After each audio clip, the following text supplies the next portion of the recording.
လာပါမလေးရှားလေးစိရောက်မလေးရှားနေပြီးတော့ဖိလစ်ပင်းသွားမယ်ဖိလစ်ပိုင်နိုင်ငံဖိလစ်ပိုင်ကနေဟောင်ကောင်သွားမယ်မလေးရှားလေးချက်ကိန်းတက်စီဆောက်နည်းနည်းနေမကောင်းတာလည်းပေါက်နာတန်နဲ့ပေါက်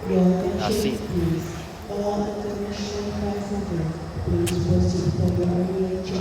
က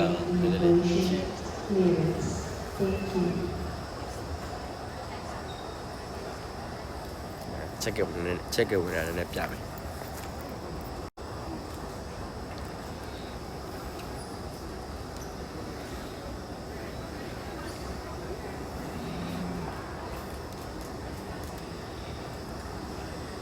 ဟိုဒါမလေးရှားလေးစိတ်ပေါ့နော်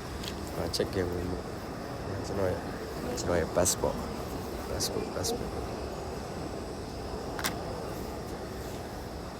ခုကမလေးရှားနေပြီးတော့ဖိလစ်ပင်းသွားပဲဖိလစ်ပိုင်နိုင်ငံဖိလစ်ပိုင်ကနေမှဟောပါလေဟောင်ကောင်သွားပဲပြီးတော့ဟောင်ကောင်ကနေပြီးတော့မကာအိုသွားမယ်โอเคအဲ့ဒါလေးလာပြောပြတာဘယ် check in ဝင်လိုက်မယ်နော်ဒီကလေးလေးတက်ပါ see you bye bye